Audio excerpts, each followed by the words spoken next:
My parents said, "This trip isn't about you on our family vacation," so I froze their card before. Please stay with me as I tell my story. And please, do not forget to support our channel by subscribing to our channel, liking our videos, and sharing your loved ones. Your support means the world to us. Now to our story. Pak. My mom looked me straight in the eye and said, "This trip isn't about you." So I made sure it wouldn't be about them either. We were standing in the airport, bags packed, ready for a family vacation to Hawaii. I was buzzing with excitement, thinking about beaches, sunsets, and maybe even a little adventure. But that energy drained out of me fast. The moment we boarded the plane, I noticed something off. My parents were giddy like newlywed, whispering plans to each other, and completely ignoring me and my little brother. I tried to join in, asked about the hotel or what we'd do first. My mom smiled in that fake way she does and said, "This trip isn't about you, Mia. We need this getaway for ourselves." That stung. I stayed quiet, thinking it was just one comment. But things got worse.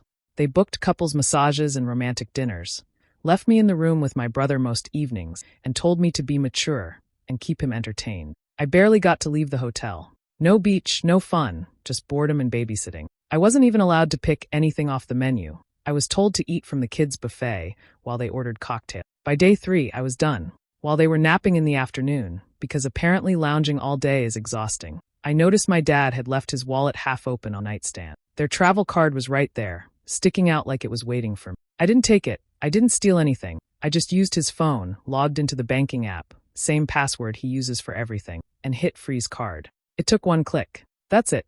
Their entire trip just got real inconvenient. That evening, they tried to pay for dinner at some fancy outdoor restaurant. Card declined. I watched from across the table as panic started to rise in their faces. They tried again, nothing. Mom looked at Dad like he'd ruined everything. Dad blamed the bank. I sipped my soda and shrugged, saying maybe they should call customer service. The next morning, they couldn't book the kayak tour. No card, no booking. They were stuck. Watching them flail around was oddly satisfying. They couldn't figure out why things kept going wrong. I kept offering to pay for snacks with my babysitting money just to twist the night. The trip got shorter. They argued more. I smiled more. They still don't know what happened. But next time someone says, "This isn't about you," maybe they'll think twice, especially if they're carrying a card their teenager knows how to freeze. Growing up, my parents controlled everything. What I wore, who I could talk to, even the music I listened to. They called it good parenting, but it felt like living in a box I was never allowed to step out of. If I ever pushed back, I was being dramatic or ungrateful. My opinions were brushed off before I even finished my sentences. Still, I worked hard.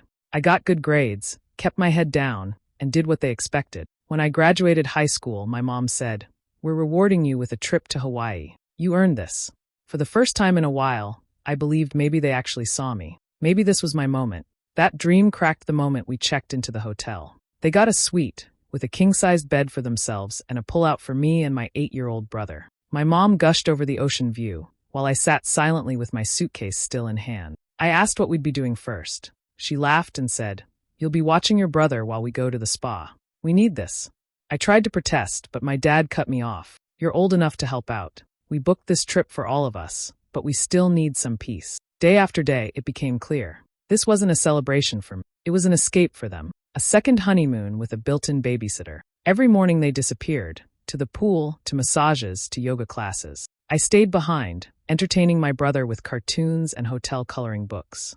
I wasn't asked if I wanted to go snorkeling or on the boat cruise. They just informed me, "We'll be out till dinner. Order something simple for you too." By day 3, I started to feel invisible, like a background character in someone else's perfect vacation. I wasn't part of the family, I was a tool. Someone they could use to make their trip easier. It didn't matter that I had just finished 12 years of school. It didn't matter that I wanted to enjoy the trip too. They didn't see me, not really. And maybe the worst part was how fake they made it all look. Smiling in photos, tagging me in posts, captioning things like "Family Time Red Heart." But I wasn't part of those pictures.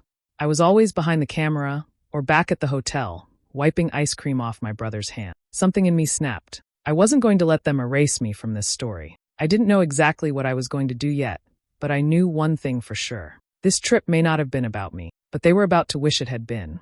It all came to a head on the 4th day. We were at this picture-perfect beach, the kind with soft white sand and turquoise water that looks fake. My parents had planned a picnic. Well, they had packed one for themselves. They picked a shady spot under a palm tree, laid out a blanket, and pulled out containers of shrimp salad, fruit, and wine. I walked over with my brother, expecting to sit down too.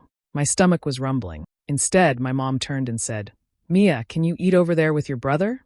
We just need a little peace. Don't ruin the vibe, okay?" I froze. Not, "Can you help us?" Not, "Do you want something to eat?" Just, "Don't ruin the vibe." I took my brother to a patch of sand a few feet away. She handed me a plastic bag with 2 squash sandwiches and a Capri Sun. No napkins, no fruit, not even a plate. I sat on the sand with my brother while they laughed and fed each other pineapple chunks like they were on The Bachelor. I didn't say anything. I didn't cry. I just watched. Later, I walked back to the car to grab sunscreen. That's when I heard it.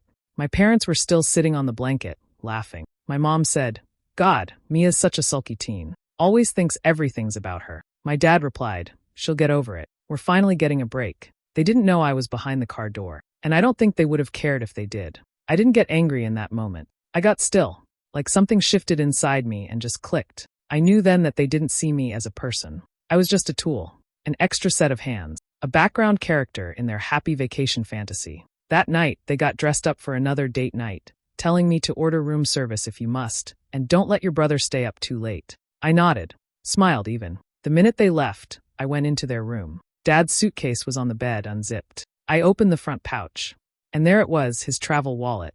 Cards, cash, receipts, all neatly tucked in. I didn't touch the money. I didn't need to.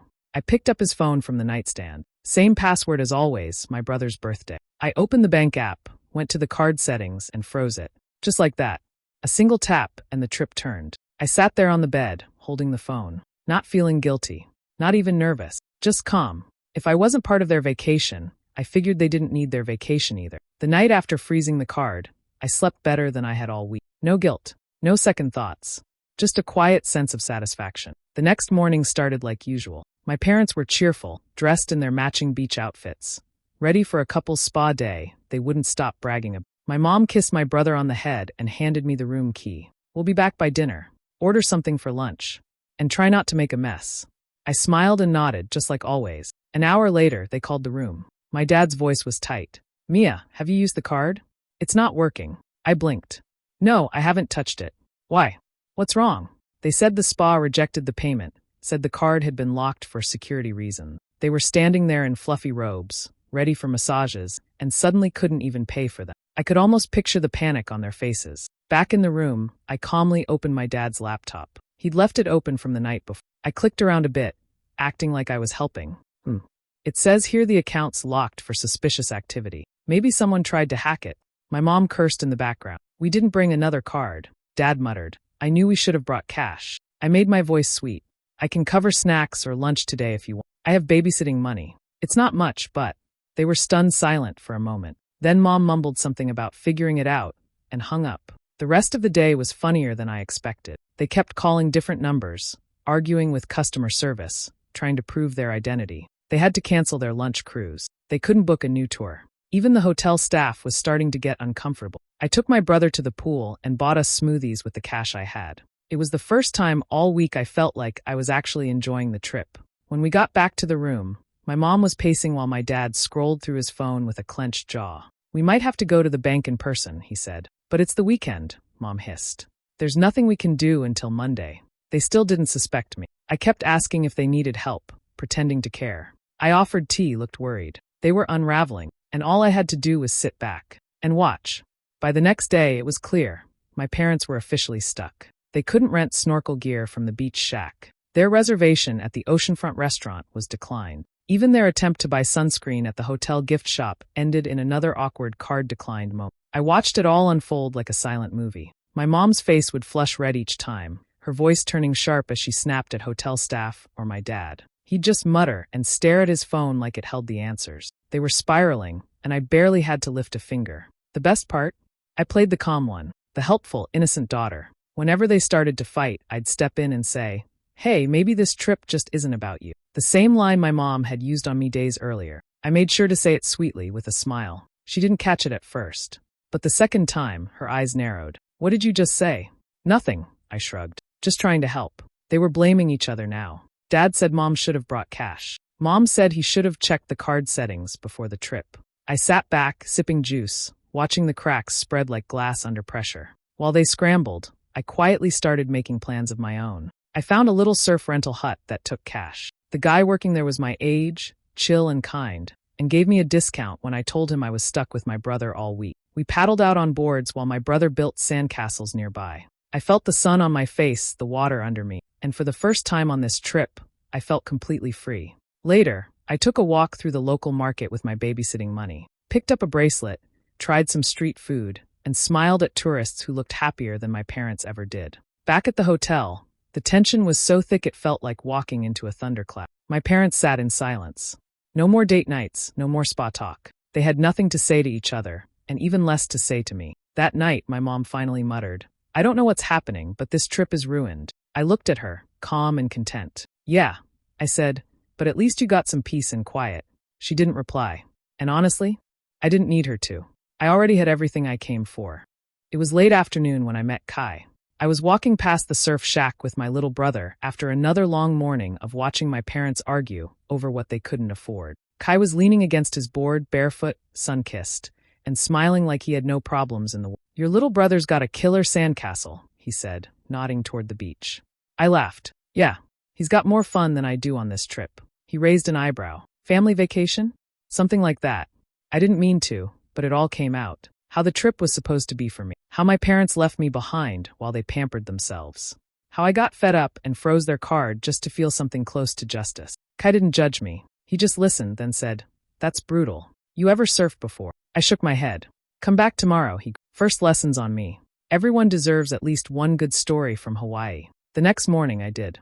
The ocean was cold but freeing. He taught me to stand, to fall, to try again. Out there on the board, with salt in my hair and the wind rushing by, I felt something I hadn't felt in weeks, alive. No rules, no lectures, no feeling like I was just a body in the background. I was doing something for me. Afterward, I sat on the beach, wrapped in a towel, journaling. I almost wrote a confession, thought about telling my parents everything. But instead, I wrote it like a chapter in a memoir. I imagined flipping through the pages someday, laughing at how it all unfolded. That evening, while waiting for the elevator, I heard a familiar voice call my name. It was Mrs. Jensen, my dad's coworker's wife. She was vacationing with her daughters, and the second she saw my parents, her face went stiff. "You all okay? You look tense," she said, eyeing my mom's forced smile. My dad stammered something about a bank issue, and before he could finish, she pulled out her phone. "I can spot you some cash if it helps. We just hit the ATM." My parents froze. Mom's face went pale. Dad muttered thanks but declined. Later, in the room, I heard them talking in low voices. About how embarrassing it was. About how they couldn't figure out what went wrong. I quietly zipped my journal shut and looked out at the darkening sky. They still didn't know, and maybe they never would. But I did, and that was enough. It all came crashing down the next morning. I had just come back from another walk along the beach with my brother. The room was quiet, too quiet. My mom was sitting on the edge of the bed, holding a small piece of paper in her hand. I knew what it was before she said a word. The receipt, from the mobile bank app. I had used one of those local Wi-Fi kiosks to double-check that the freeze was still active. I must have left the slip on the desk without thinking. Her eyes locked onto mine. "You did this." My mouth opened, then closed. There was no point lying. I nodded once. She exploded. "Do you realize what you've done? You've ruined this trip. You embarrassed us, you. Why would you do this to your own family?" My dad stormed into the room, face tight, already raising his voice.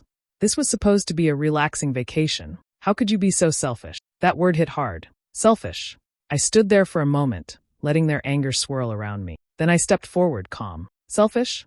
You booked massages and dinners for 2 every night. You left me with my brother like I was the nanny. I wasn't invited to anything, not even once." They fell quiet just for a second. I kept going. "You told me this trip wasn't about me. You made jokes behind my back, said I was sulky, dramatic. You gave me squash sandwiches while you drank wine on the beach. You didn't ask how I felt, not once." My voice didn't shake. I wasn't crying. I wanted them to hear it. "You celebrated yourselves and called it my graduation gift." For a second, neither of them spoke. My mom's mouth was tight, eyes still angry. But my dad, he looked down. His hands were on his hips, and his shoulders had dropped just slightly. He didn't apologize. Not yet. But I saw it, the pause, the realization. Maybe he hadn't noticed how deep the damage went. Maybe he hadn't meant to be cruel. But he heard me. My mom finally muttered, "You should have talked to us." I shrugged. "You wouldn't have listened." She looked away. I grabbed my bag and walked toward the balcony. "I'm going to take my brother down to the beach.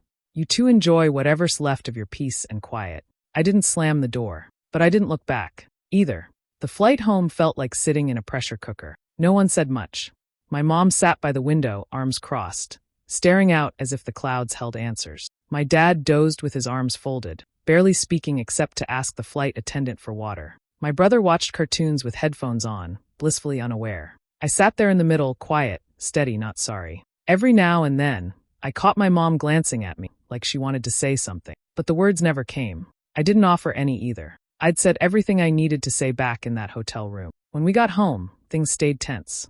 No welcome home hugs. No, let's unpack together. Just silent steps into the house like we were strangers returning from separate trips. But 3 days later, something unexpected happened. My dad knocked on my bedroom door and asked if we could talk. I figured it would be another lecture, but instead, he handed me a small pamphlet. Family therapy. We're all carrying a lot, he said quietly. Maybe it'd help to talk about it properly. I didn't say yes right away, but I didn't say no. The first session was awkward. My mom sat stiffly, clearly uncomfortable. My dad did most of the talking at first, explaining what happened on the trip, at least his version. The therapist gently asked if I wanted to share my side. I did. I told them everything again, only this time with no yelling, no drama. Just facts. How I felt ignored. How they made me feel small. How freezing that card was the only way I thought they'd finally notice me. My mom didn't say much. But my dad listened. Really listened. Over the next few weeks, he started making changes. Nothing big, just little things. Asking if I wanted to join him for groceries. Knocking before coming into my room. Sending a text once during the school day that simply said, "Hope you're okay." It wasn't perfect, but it was something. My mom remained distant, polite but cold. She showed up to therapy but barely spoke. Still, I figured that was her way of participating, for now. And me? I didn't regret it. Not the freeze. Not the fight. Not the silence on the plane. Because for once, I had done something that forced them to stop and actually see me. And even if they never fully understood why, they couldn't ignore me anymore. That alone made everything worth it.